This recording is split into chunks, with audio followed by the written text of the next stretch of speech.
Buenas, nuestro nombre es Rocío y Manuel y hoy venimos a dar una sesión clínica sobre el insomnio. El índice hemos elegido para esta presentación, pues lo vamos a dividir en regulación del sueño, definición, epidemiología, clasificación, diagnóstico, medidas tanto farmacológicas como no farmacológicas y al final pues unos anexos. Bien, primero vamos a dar unas pequeñas pinceladas sobre la regulación del sueño. Como todos sabéis ya, durante el sueño se modifica la actividad eléctrica cerebral, el tono muscular y los movimientos oculares. Además, también suceden cambios a nivel del sistema nervioso, endocrino y de la temperatura corporal. Todo esto está regulado tanto por la edad como por los factores circadianos y la homeostasis. Se ha visto que la edad afecta a la organización del sueño. ¿Y qué pasa con esto? Pues que conlleva una disminución de la duración del mismo, predominando las fases superficiales del sueño y disminuyendo las fases profundas del sueño. Por lo tanto, también hay un despertar precoz. Todo esto conlleva un sueño no reparador y el tener un sueño no reparador conlleva a una mayor probabilidad de tener un deterioro cognitivo.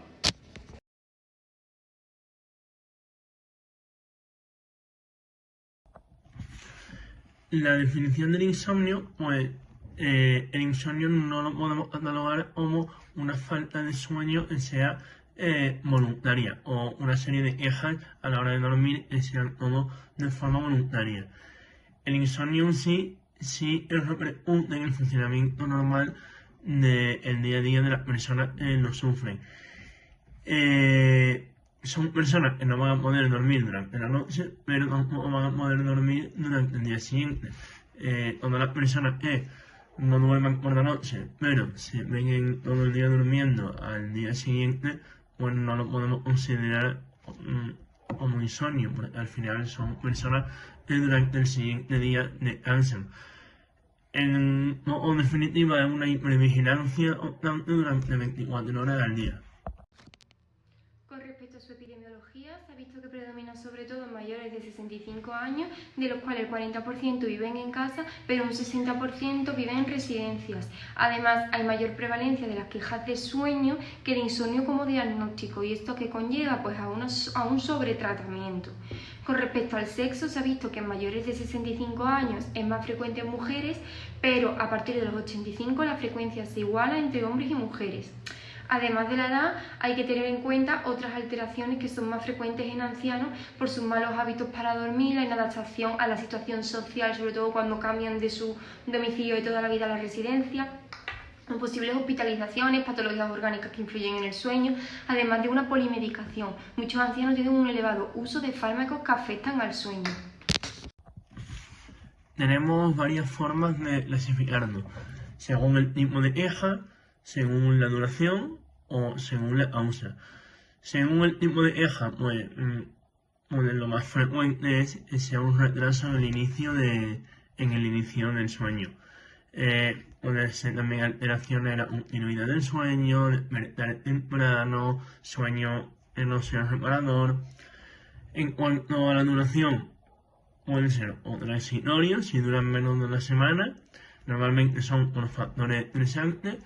De corta duración es de 1 a 3 semanas, que son factores estresantes más graves o más duraderos, como por ejemplo una hospitalización, viaje a otra zona horaria, y crónicos normalmente duran más de 4 semanas y normalmente son por enfermedades de más larga duración o enfermedades psiquiátricas. Según la causa, tenemos una causa primaria, un insomnio primario o sea secundario. Secundario, pues enfermedades psiquiátricas sobre todo, otras enfermedades médicas, medicamentos. Primario, normalmente idiopático, es lo más común. También psicofisiológico, lo más normal es que haya una alteración en el ritmo circadiano del sueño. O paradójico, es una mala percepción del sueño. Bien, ¿y cómo podemos diagnosticar el insomnio? Pues el pilar fundamental para llegar a un diagnóstico del insomnio es la anamnesis. Hay que realizar unas preguntas clave, como por ejemplo, ¿a qué hora se va a la cama? ¿A qué hora se levanta? ¿Le cuesta trabajo quedarse dormido? ¿Cuántas veces se despierta por la noche? Y si se despierta, ¿es capaz de volverse a dormir? Si ronca mucho cuando duerme, da patadas o mueve mucho las piernas. Si es consciente de que ronca y que mueve las piernas. Si al día siguiente está adormilado la mayor parte del día, da una cabezada sin querer. Si duerme la siesta, cuánto tiempo necesita dormir para funcionar bien. Si las respuestas a estas preguntas nos hacen sospechar de ciertas patologías, como por ejemplo el síndrome de piernas inquietas o la hipertrofia benigna de próstata, pues hay que hacer preguntas más dirigidas a estas patologías. Por ejemplo, el síndrome de las piernas inquietas, pues preguntarle si tiene una sensación desagradable en las piernas durante la noche. O la hipertrofia benigna de próstata, preguntarle cuántas veces se levanta a orinar durante la noche. A la hora de evaluar el sueño, tenemos en consulta una serie de escalas que podemos utilizar. Principalmente importante realizar un diario del sueño, y hay una escala que se llama índice de calidad del sueño Pittsburgh. Es importante ya no solo para contabilizar el número de horas, sino también para ver cómo es este sueño, qué calidad tiene. Ahora nos vamos a centrar en las comorbilidades que influyen en una mayor probabilidad de insomnio en el anciano. En primer lugar lo encontramos en la insuficiencia cardíaca. Más de un 70% de los pacientes con insuficiencia cardíaca se ha visto la mala calidad del sueño y en la mitad la dificultad para la conciliación, mantenimiento e incluso mayores despertares precoces. Además, el insomnio se relaciona con mayor presencia de cardiopatía isquémica, hipertensión, diabetes y mortalidad. Todo esto se relaciona con el sistema renina-angiotensina-aldosterona y el eje hipotálamo-hipofisario, conllevando a obesidad, hipercolesterolemia y por ende a mayor riesgo cardiovasculares. Por otro lado, tenemos la depresión. En un 60-80% el insomnio está presente en la depresión como un síntoma, pero también hay que tener en cuenta que el insomnio es un factor de riesgo para tener un episodio depresivo. Además, los fármacos antidepresivos influyen mucho en el sueño, tanto los ISRS como los ISRN, como los antidepresivos tricíclicos. Por otro lado, tenemos la demencia, que como ya se ha comentado con anterioridad, el insomnio va de la mano de problemas de memoria y dificultad para mantener la atención, conllevando mayor probabilidad de deterioro cognitivo. Y por otro lado está la fibromialgia. En la fibromialgia hay dolores articulares, como todo el mundo conocemos, y miálgicos, pero es que además hay un estado afectivo negativo. Cuando hay un estado afectivo negativo, hay más dolor y por lo tanto también empeora el sueño, mientras que un estado afectivo positivo conlleva todo lo contrario. Entonces al final es una mezcla de muchas cosas y muchos factores. Más comorbilidades son la EPOC, la enfermedad pulmonar obstructiva crónica. Debido a la hipoxemia se produce durante por esta misma enfermedad, aumenta más aún durante el sueño, lo que hace aumenta la presión arterial pulmonar y produce una interrupción del sueño. El SAOS, es verdad, en muchos de los pacientes son ancianos y además están infradiagnosticados, y el mecanismo es muy parecido al EPOC. Hay una disminución hay un aumento de la hipoxemia, lo que produce el insomnio. La diabetes tipo 2, hay una disregulación en el eje adrenal, produce un aumento de cortisol y un síndrome metabólico que hace que aumente aún más la falta de sueño o el insomnio.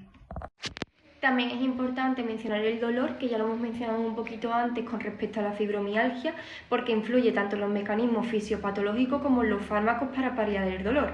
Los receptores de los opioides están en los núcleos que regulan tanto el sueño como el dolor, por lo tanto produce una disregulación del sistema opioide endógeno y atenúa la eficacia analgésica, además de conllevar una mala calidad del sueño. Por eso fármacos como opioides hay que tener cuidado cuánto tiempo se mandan, cómo se mandan y a quién se mandan.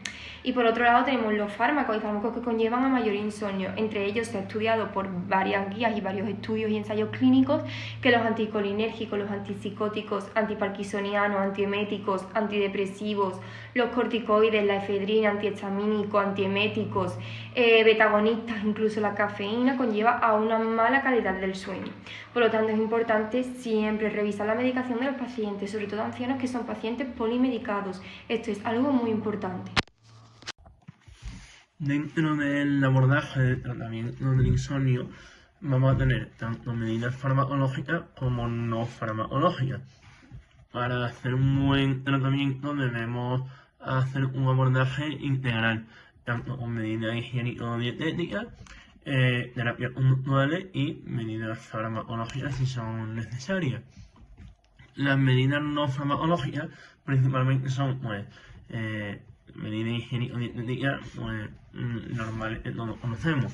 Un horario fijo para acostarse y para levantarse, evitar utilizar pantallas cuando nos vamos a la cama, hacer ejercicio físico moderado todos los días, pero los suyos que sean mínimos 3 horas antes de irnos a la cama y que sean con luz solar, luz del día.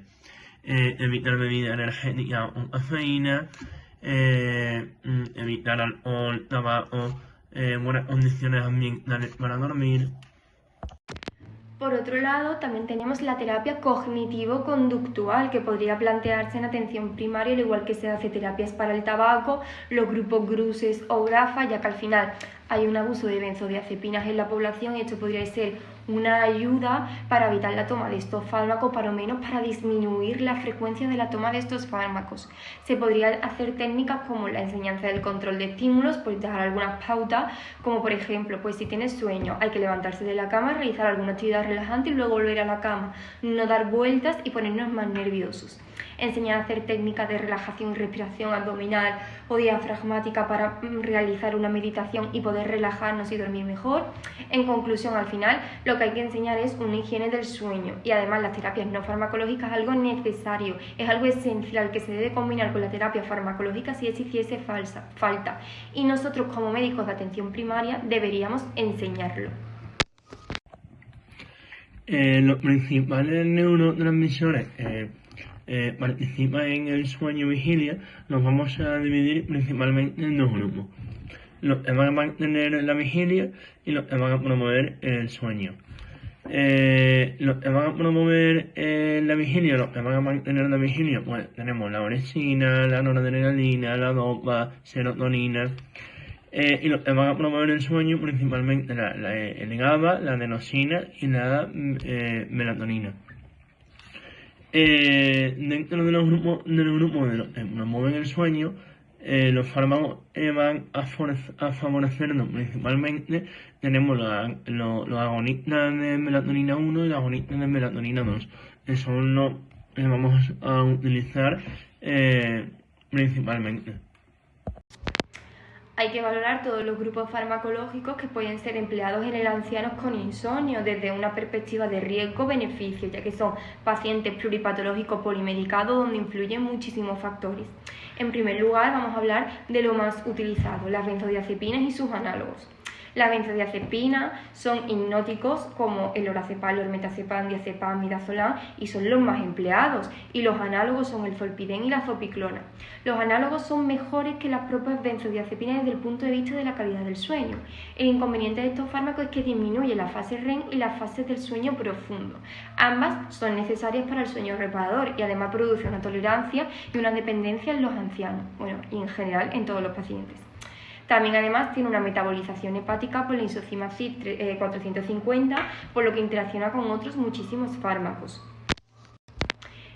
Se ha visto que con una duración del tratamiento con benzodiazepinas o análogos de benzodiazepinas de 3 a 4 semanas en los ancianos hay una eficacia clínica moderada, pero tras este tiempo hay que ir desescalando poco a poco, siempre acompañando de medidas higiénicas del sueño. ¿Por qué? Pues porque a corto plazo sí que disminuyen el tiempo de inicio del sueño y aumentan el tiempo total, pero a largo plazo empeoran el funcionamiento diurno del anciano y provocan sonambulismo y alucinaciones como efecto rebote. Por lo tanto hay que tener en cuenta que debe ser un tratamiento a corto plazo, como mucho entre 3 o 4 semanas, y siempre insistir en las medidas higiénicas del sueño. Otros fármacos utilizados son los antidepresivos, porque van a tener un efecto antihistamínico, como la trazodona, la mirtazapina o los antidepresivos tricíclicos. Problemas de algunos de estos. La trazodona, pues en torno al 25 al 30% después de una semana de tratamiento van a tener tolerancia. La mirtazapina puede producir un aumento de peso y sobre todo en ancianos, cuidado con las hipotensiones ortostáticas, más que nada por el riesgo de caída. Y los antidepresivos tricíclicos igual tienen riesgo de caída por cefalea y somnolencia. Cosas a destacar en contra de los antidepresivos, pues principalmente van a reducir el sueño REM, es el sueño no reparador. O sea, un sueño no reparador. A corto plazo sí que mejoran el insomnio, pero normalmente van a provocar tolerancia. Y principalmente están indicados solamente en pacientes en los el insomnio causado por tenga rasgo depresivo. En aquellos pacientes que no haya una sintomatología depresiva asociada no están claramente indicados. También cabe mencionar los antihistamínicos H1, que son unos medicamentos que se usan muchísimo en el día a día en consulta en pacientes con alergia, sobre todo la difenhidramina, que se utiliza mucho en los jóvenes y además es efectivo. Lo que pasa que se desarrolla una tolerancia muy rápida. En cambio, en el anciano no hay estudios que avalen su eficacia. Además, tiene un efecto anticolinérgico que conlleva efectos cognitivos, retención urinaria, estreñimiento, aumento del apetito, aumento del peso y al final todo fármaco con efecto anticolinérgico en el anciano debe hacernos encendernos la bombillita y decir, ojo, cuidado, que puede haber efectos secundarios muchísimo más graves que al final el efecto o la patología que estamos tratando en sí. También los antipsicóticos atípicos tienen un efecto antihistamínico, también van a producir sueño, sobre todo la etiapina a dosis baja. Neurológicamente son muy bien tolerados, pero es verdad que pues, tienen una serie de efectos adversos importantes. Por ejemplo, pueden producir un aumento de peso, alteración homeostática de la glucosa y una hiperlipidemia. Por eso hay que tener cuidado en diabéticos. Normalmente la clozapina va a provocar agranulocitosis. Y ya por último hablar de otros pilares fundamentales del tratamiento del insomnio, aparte de las medidas higiénicas del sueño, que es la melatonina. Al final todos tendemos a decir, bueno, la melatonina es algo natural, mejor los pacientes mismos, mejor prefiero que me mande la pastilla de dormir, el ormetazepam, a mí la melatonina no me hace nada. Pues bien, es el tratamiento según las guías de primera línea del insomnio, ya que mejora la calidad del sueño y la somnolencia diurna. La producción fisiológica endógena de la melatonina disminuye con la edad y el truco está en que mayoritariamente los pacientes se compran en farmacia la melatonina de liberación inmediata, que son los típicos complementos nutricionales que te venden en la farmacia, que producen picos plasmáticos elevados, conllevando una desensibilización e internalización de los receptores de melatonina, con menor recuperación de la misma al día siguiente y por lo tanto termina siendo ineficaz. Eso es la pastillita natural que no me hace nada. No obstante, lo que sí se puede prescribir, que además sale en recetas 21 del Diraya, es la melatonina de liberación prolongada, 2 miligramos, que lo que hace es que imita la liberación endógena de la melatonina. No empeora el rendimiento psicomotor ni la inestabilidad postural, se puede usar durante 12 meses sin tolerancia ni dependencia, sin síndrome de retirada, sin síndrome de abstinencia. Entonces, como los demás fármacos solamente se pueden utilizar durante 4 semanas y después solamente conllevan a cosas negativas y no mejoran el insomnio, lo suyo sería recomendar y prescribir la melatonina de liberación prolongada y no inmediata de 2 miligramos. Se podría utilizar todos los días la melatonina de liberación prolongada y la melatonina de liberación inmediata, tener una cajita en casa para el día que se esté más nervioso por lo que sea y no se pueda dormir, pues a lo mejor tomarse como una dosis extra de liberación inmediata. Y ya en líneas generales, para terminar, pues importante destacar el medicamento de elección, como ha dicho mi compañera Rocío, es la melatonina de liberación prolongada. Es el más adecuado, por el que hay que empezar siempre y el que más efecto ha tenido. No vale la melatonina normal, sino la de liberación prolongada.